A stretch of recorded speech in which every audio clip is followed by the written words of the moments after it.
Ageism can feel like a nightmare, and it happens at the unkindest time, a time when we're at the top of our careers, where we have so much experience. I know I've said that multiple times, because ageism creeps up on you, and in an instant, you're suddenly considered slower, less intelligent, just not with it enough. And yet, you know that nothing has changed. You know that the only thing that's changed is that the calendar has flipped over and you've lived another year. If you think about it, living another year means more experience and more wisdom. So why is it treated like it's a disease? You're over the hill.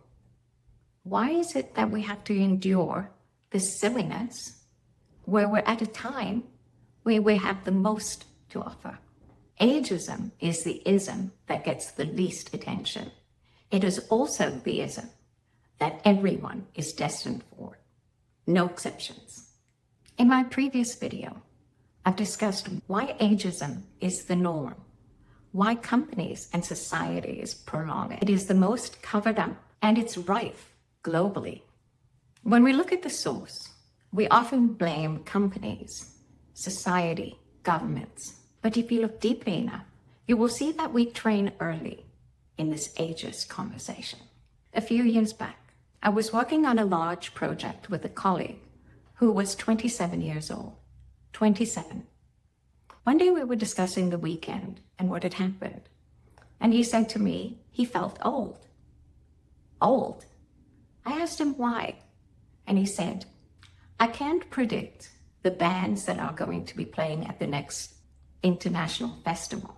I used to be able to name them all. So I feel old. That stopped me in my tracks. This was a smart, hardworking young man, sensible, and yet here he was at 27, talking about being old. And in that moment, I realized how we subtly position ourselves on how to be treated when we're older. If you look online, you'll see people in their 30s talking about aches and pains that usually come much later in life. I remember very clearly being 30 years old. That was a very big, very busy decade for me. I was divorced, I remarried, I had 2 children, my wonderful boys. I started a business, I bought a house, all very adult things. But I didn't feel old. I was excited about life. I was younger. But when I had my first child, my doctor spoke to me about being a mature mom. Now I know I was a mature mom, but that immediately made me feel a bit older. And that's really sad, because it took my youthful enthusiasm and dampened it just a little bit. My eldest son, who just turned 29, has great anxiety about what his 30s is going to mean. Am I going to get older? Am I going to lose my strength? Am I going to be able to get up easily from a sofa? This is a young man who is fit as can be, works out every single day, but he's believing people online who are saying, after 30, it's all downhill. I heard that too when I was in my 30s. I guess I've always just been a rebel. I don't believe I'm old even now at 64, when society says, you're definitely old. But that's okay. I can believe what I want to believe. If it helps me to stay youthful and gives me energy to keep going, I'm not going to listen to anyone else who has anything else to say. And the training is getting younger and younger. On YouTube, you will see people spoofing 30-year-olds versus 20-year-olds. And it's ridiculous what they're suggesting. You'll even see parents filming their babies, mimicking their grandparents, the way they walk, the way they eat. Now, a baby doesn't know any better. The parents are training them early to say, this is what old looks like. It doesn't have to be this way. We can change the story, because research says that from 30 years old, we actually get more wise. We're gaining more experience, and that's layered with more knowledge. And by the time we reach 50 and 60, it still keeps going. So from 30 to 60, That kind of intelligence, called crystallized intelligence, which I also speak about in a previous video, is growing. After 60, it levels off. It does not decline. It levels off until you're in your 80s. So no, we don't become old and stupid. We don't become old and out of style. We become smarter, better able to judge BS. Here's an interesting little fact that I read not too long ago.